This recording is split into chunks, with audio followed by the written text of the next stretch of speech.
It's the Ross Tucker Football Podcast. Oh, yeah, it is.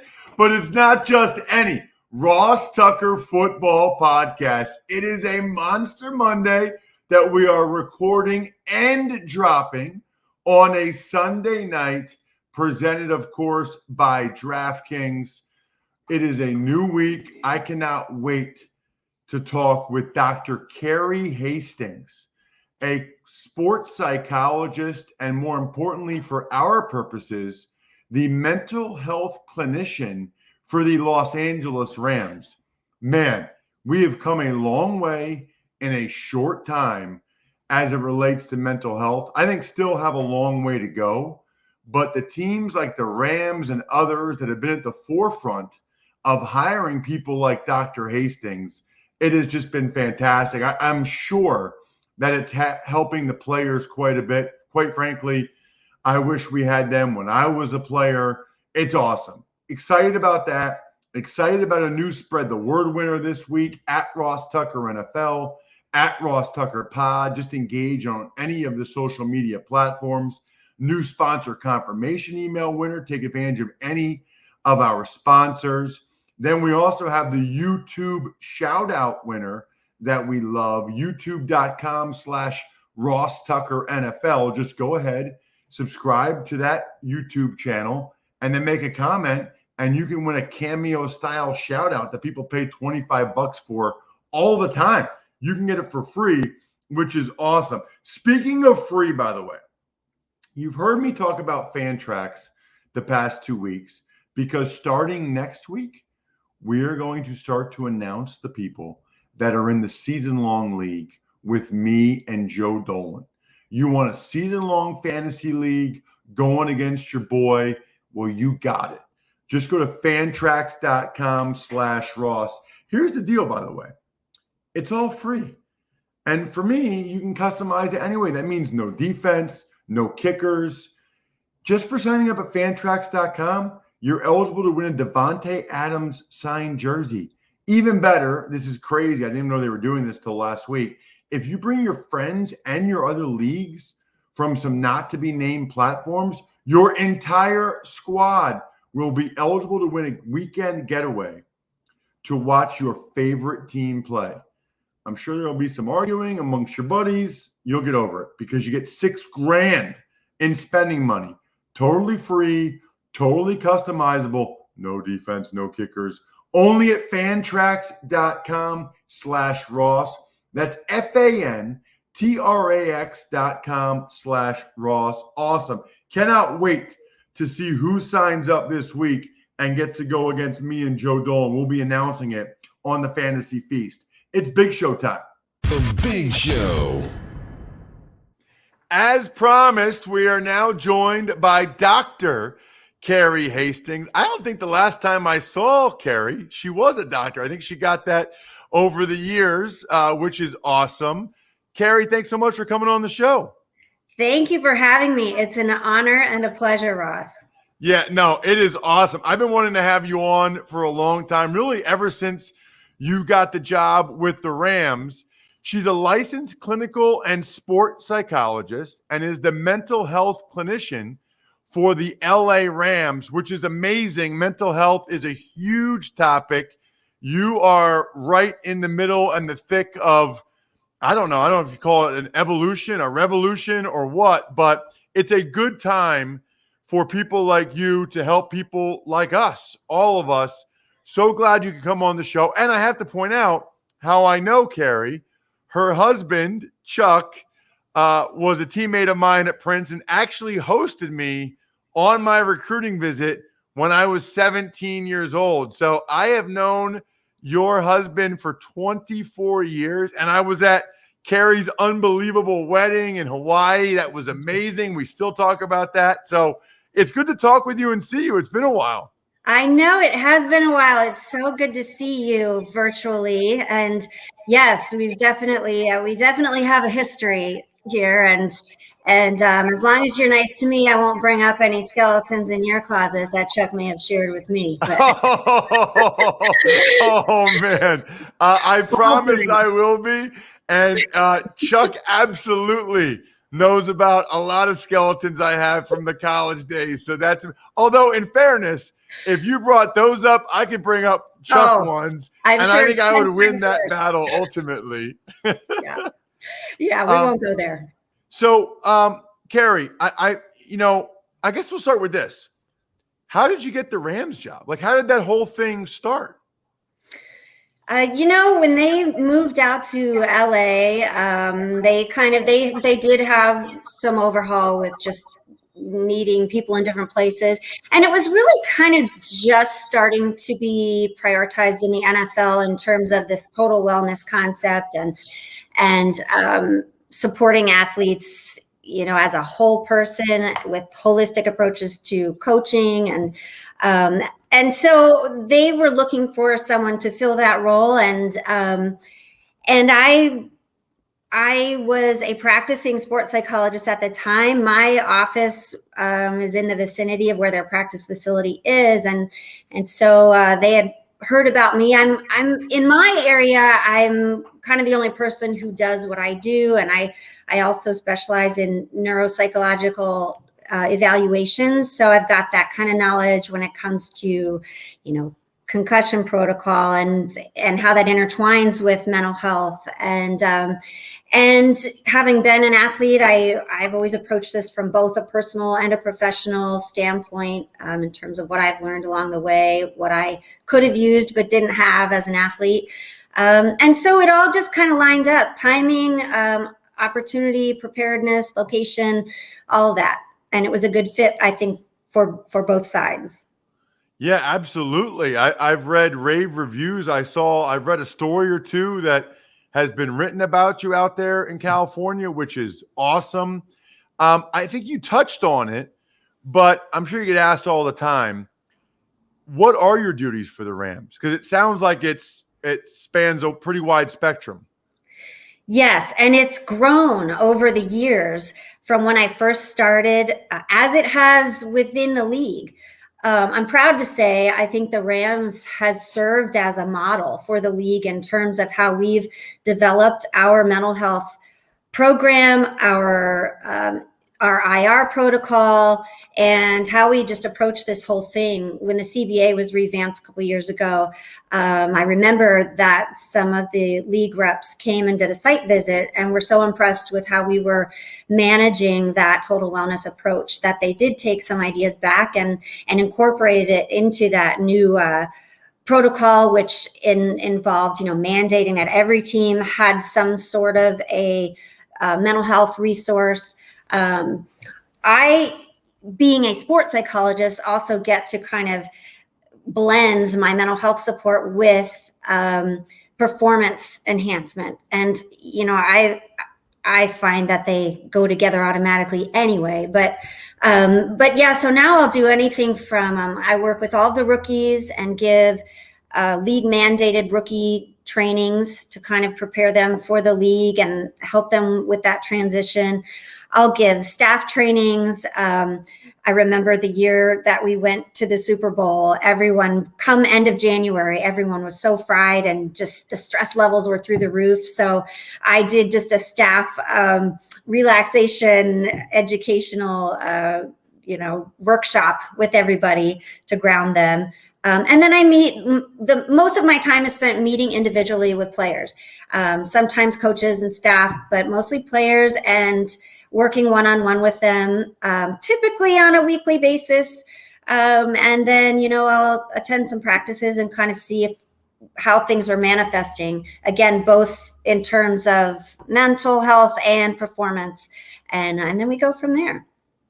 It's interesting, Carrie, because, and I'm sure a lot of guys are similar, but growing up in high school and college, things generally went pretty well, right? Like they went, in my favor for the most part.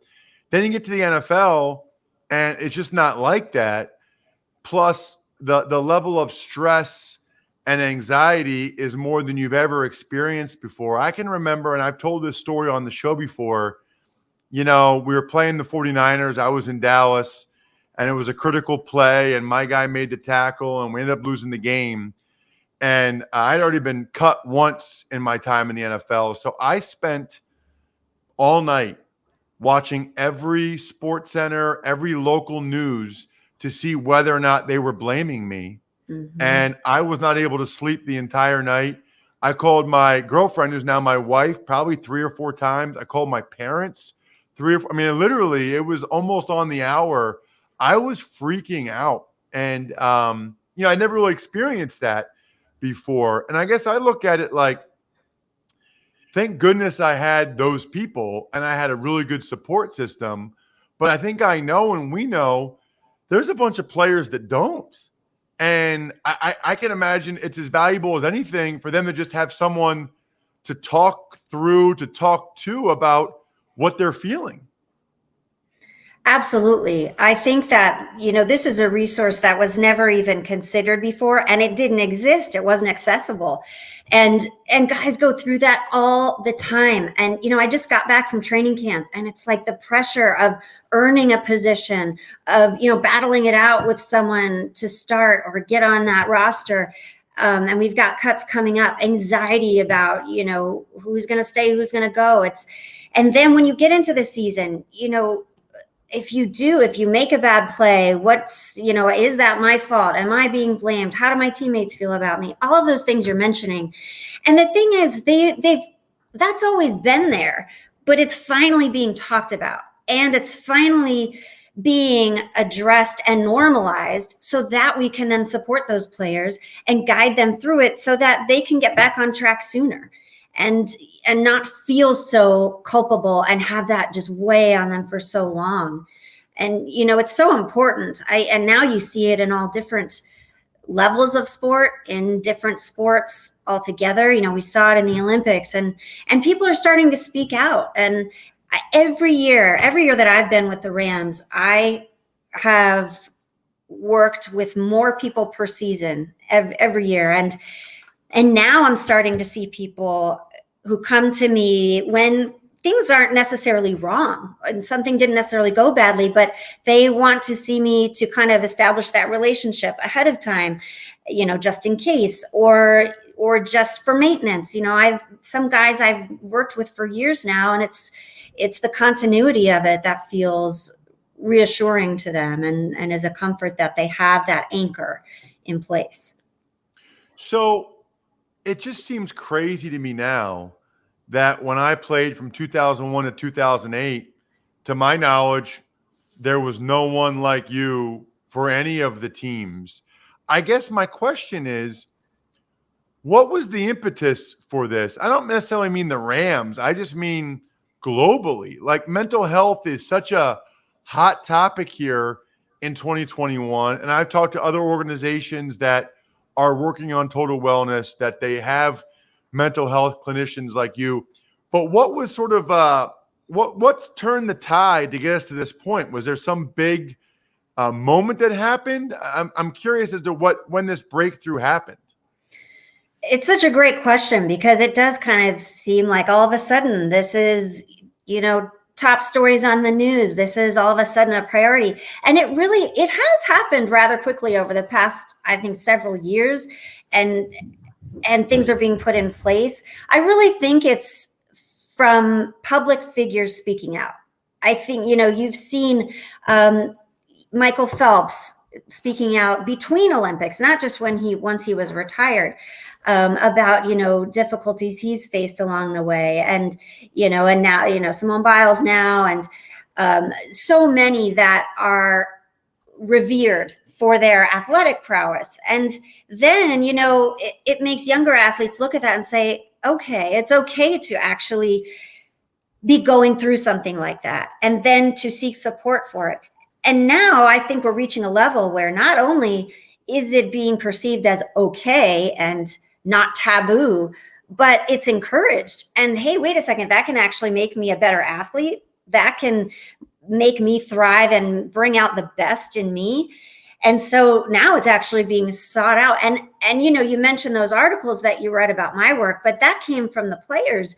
I'm not even allowed to talk about that. And I was so proud that now we're starting to see leaders in sport talk about how this total wellness support is benefiting them as a whole person, not just as an athlete, and then how they can bring it onto the field, onto the court. And that's, I think, what we need to have more of as we continue, is just having it advocated for from the top down. And I always say this to our team, but, making it cool for athletes, especially where, there's such a message of being tough and, sticking it out and really diffusing that mindset of, if you have mental health issues, that's a form of weakness. Yeah, it's totally changed. And you hinted at it earlier, but you were a high-level athlete. I mean, you're a recruited athlete to Notre Dame. I want to say sprinter and hurdles. Is that right? You got it. Yeah. Okay. So I guess my question there, Carrie, is how much does that help you? I mean, I can't imagine that most of the sports psychologists were athletes. Does that help you relate to what they're going through? Having been an athlete helps me so much all the time. And I didn't have a sports psychologist. We didn't have one at Notre Dame when I was there. I was a very anxious athlete every meet and about a lot of things. I lacked confidence. When I look back, and if I knew then what I know now, boy, I could really apply a lot of things. Now they do. And now most, especially the more big time athletic schools, have at least one sports psychologist on staff. Some, like USC, has developed a whole sports psychology focused program. And so, we're seeing it now at levels, collegiate levels. I would love to see it start to enter the high school scene as well. Young adulthood is such a prime time for the manifestation of mental illness. And, I love, though, that often I'll have rookies come to me now and say, yeah, can we set up a regular time? I worked with a sports psychologist in college and I just kind of want to keep up with it. And that's so great to hear, because you never heard that before. But now, because so many of the collegiate settings have that in place, athletes who go pro want that continuity. But for sure, I mean, whether I suffered a season-ending injury my junior year, and so working with injured guys, I can definitely relate on some level to those feelings of helplessness and frustration and having to be patient with what seems like an endless time period before you're back to playing form. So I draw from my own experience all the time. So I think the last question I have is probably one you get a lot. And this was one of my initial reactions when I heard that you got the job. And quite frankly, when I heard all of these teams were having team psychologists, mental health clinicians, there's not a lot of trust for players when it comes to management, to the point where a lot of times you might have a hometown trainer or a hometown doctor that you go to for second opinions, or if something's bothering you, you go to instead of the team because you don't want to tell the team because they're going to hold it against you. How many questions or concerns have you gotten from guys that don't want the team to know maybe it's a family issue, or don't want the team to think this guy's lacking confidence, we got to cut this guy? I guess I'm curious about that dynamic, and I'm sure you've had at least a player or two that has questioned you or called you out on it. Trust is such a big thing, and it can get kind of tricky. And I emphasize that right off the bat and continually, that anyone's work with me is confidential. And regardless of my involvement with the team and the fact that I'm in communication with, the training staff and with coaches and with other folks. Now, depending on what the issue is, I've also had situations where Let's say there's a readiness to play aspect. And I never will go and talk to someone without letting the player know, without getting the player's permission. I mean, that's just standard clinical practice. And I will have them sign a release and say, and I don't know if I've ever run into where they've not been okay with it. Some players don't want anyone else to know they're seeing me, and that's fine. And so we work with that, and I'll take that into consideration when I'm scheduling them, where I'm scheduling them. I still have my private practice office in town, so if they want to be that discreet, then I just meet with them at my office. But I don't want there to be any barriers to a player getting support. And often it comes up, sometimes there's conflict within the team or disagreements between coach and player, or that's fine. And I reassure them that that's not going to get back to anyone. It's not going to interfere with their playing status, not from me anyway.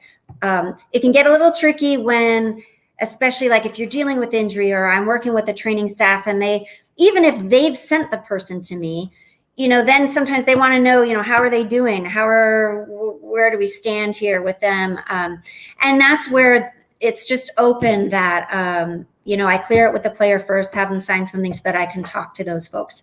But I definitely, probably more than anything, prioritize that confidentiality piece so they know it's a safe and secure place. Can't wait, Carrie, to hear and see the listener reaction to this.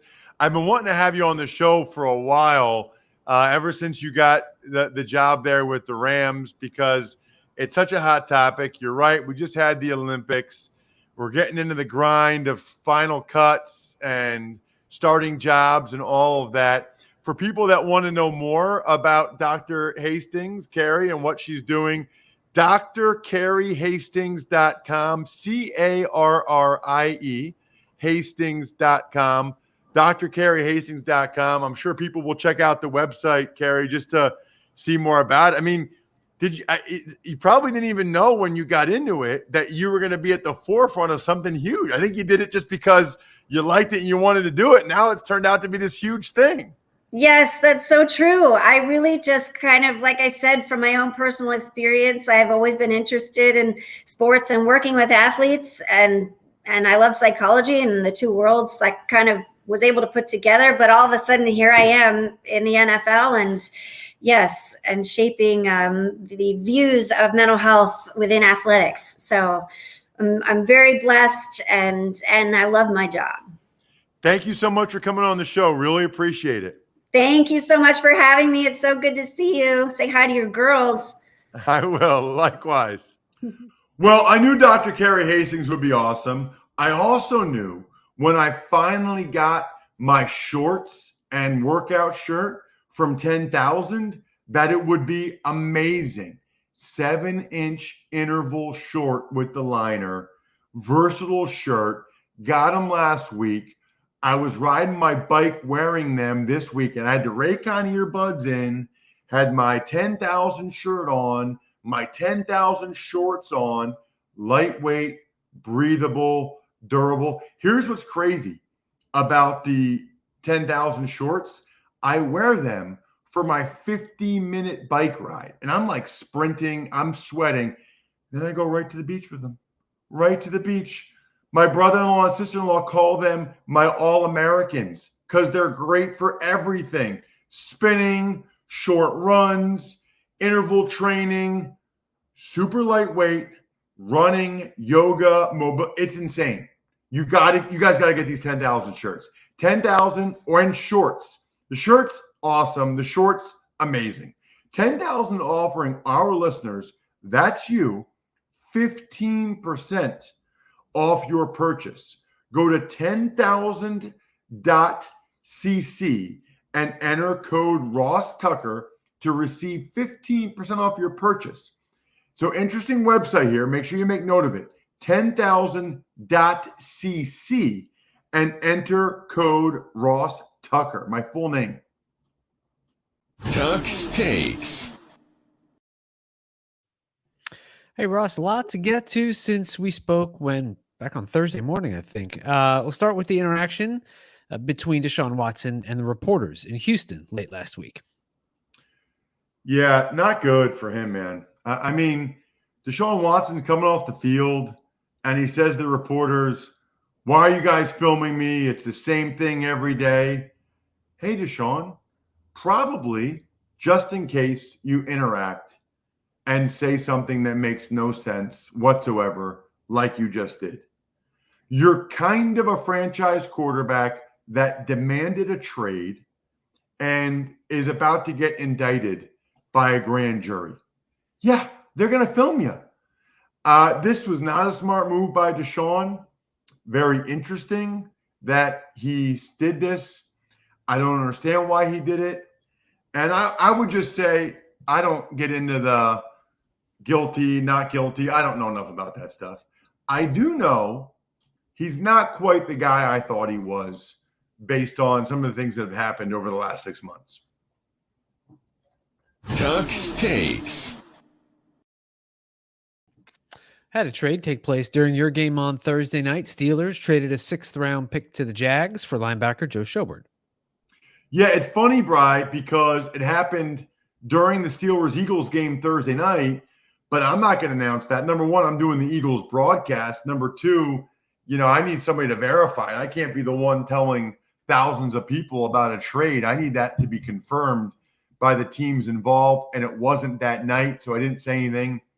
It's interesting because I thought the Steelers felt pretty good about Devin Bush coming back from injury, Robert Spillane, but evidently not good enough. Now, I think the Jags are paying about half of Joe Schobert's salary. I think the Steelers think, okay, we don't know about Spillane for sure, and Devin's coming off the injury. Let's get a known commodity in Joe Schobert. Makes sense to me. And I think for $3.5 million or whatever it is, they're happy to lock that in. Tuck's Takes. On the injury front, rookies Christian Darrisaw of the Vikings and Rashad Bateman of the Ravens each had core muscle surgery over the weekend, and Texans put 3 tackles on the COVID-19 list. Right, so that means 1 tested positive, 2 were close contacts, but my understanding, Bri, is you can only be considered a close contact if you are unvaccinated. So that's yet another reason to get vaccinated. I don't know why you would want to take the risk of being considered a close contact. Doesn't make a ton of sense to me. We're talking about Laramie Tunsil, Titus Howard. I mean, these are their starting offensive tackles. Are they out for 10 days? It's crazy. As for Rashad Bateman, not good for the Ravens. The one thing they're missing is the passing attack, and they've just missed a lot of time between Hollywood Brown's injury, Lamar Jackson out for 10 days, Bateman now out for a while. And as for the Darrisaw thing, Bri, I told you, remember? A couple weeks ago, maybe a month ago, no, June, when Darrisaw missed minicamp, I said, this is not right. You don't have a January core muscle surgery injury, and now you're not practicing in June. Because I've had that surgery. I said it. Nobody picked up on it. Nobody nationally, nobody in Minnesota. I said there's more than meets the eye here. Well, there you go. There was more than meets the eye. Tuck's Takes. Got some interesting news down where I am, down in the Bayou. Saints announced that all fans must present proof of either being vaccinated or having a negative test prior to attending games at the Dome. Well, and if they want proof that they're married, Bri, it's all about Manly Bands. Manly Bands is here to rescue you from an otherwise hellish band buying experience. They offer your hand the freedom to look how you want it in just about every type of earthly material imaginable. You know what's crazy? I could not find my wedding band the other night, Bri. The one I got when I was married. I was so glad that I have one from Manly Band. I mean, they have gold, wood, antler, steel, dinosaur bone. Mine is steel. And I was like, man, that would be bad if I can't find my wedding band, my original one. But thank goodness I got a second one from Manly Bands because they're awesome. To order your Manly Band and get 21% off. I know this is a big engagement season, big wedding season. You get a free silicone ring as well. go to manlybands.com/Ross. That's manlybands.com/Ross for 21% off. Manly bands, the best darn rings, period. As for the Saints thing, how are people down there feeling about that, Bri? I don't know. Haven't asked them. I think it's great, to be honest with you. I mean, it's indoors. Hang on. I'll interrupt you. It's very polarizing. You ask one person and they think it's wonderful. You ask another person, it's the same thing. It's no different than anywhere else in this country being so divided, unfortunately. But even if you are not in a vaccination or whatever, I think you have to understand that you shouldn't be in an indoor place with people that don't want you to be like that. And you don't have to get vaccinated. Just get a negative test then. I guess I don't understand how anybody could dispute this one, right? Like, either get vaccinated, you don't want to get vaccinated, okay. You want to go to the game and be inside with a bunch of people that are vaccinated, get a test that proves you're negative that day. Makes sense to me, Brian. Tuck's Takes.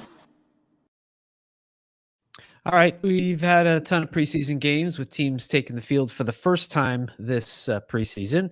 Any takeaways so far? Yeah, obviously we'll talk to Greg Cosell later this week about the rookie quarterback performances. I thought, quite frankly, Dwayne Haskins played very well in my game, Bri. Steelers Eagles, they gave him a lot of playing time. He had one play where he went the wrong way on a handoff. Other than that, he threw the ball very well. Looked like he was in command. His offensive line did a good job. But Zach Wilson did some good things. Trevor Lawrence did some good things. Fields, I thought, was very exciting. It's a good time for these young quarterbacks. Mac Jones had some positives. I would say really good start overall for these young quarterbacks. Really good start to this week. We'll have the College Draft podcast and the Even Money podcast on Tuesday, so get fired up. Might even post Andrew Brandt's Ross Tucker Football Podcast Wednesday edition on Tuesday night, so look out for that one. Shout outs to Pizza Boy Brewing, Sporticulture, Vision Comics with an X, and HumanHeadNYC.com, as well as SteakhouseSports.com. Our buddy Chris Aronchek. We're getting closer. Every team has played already. We got week 2 of the preseason. Your boys on national TV Thursday night. Tell everybody you know. Get excited. I think we're done here. Thanks for listening to the Ross Tucker Football Podcast. Make sure to also subscribe to the Fantasy Feast, Even Money, Business of Sports, and College Draft. All available at Apple Podcasts, RossTucker.com, or wherever podcasts can be found. A lot of times on the show, I mentioned DraftKings. Here's what you need to know. You got to be 21 or older, New Jersey, Indiana, or Pennsylvania only. New customers only. Restrictions apply. See DraftKings.com/sportsbook for details. Gambling problem, call 1-800-GAMBLER, or in Indiana, 1-800-9-WITH-IT. By the way, if what I was talking about included a deposit bonus, doesn't always, sometimes it does. Deposit bonus requires 25 times playthrough, and deposit bonuses are paid out in site credit.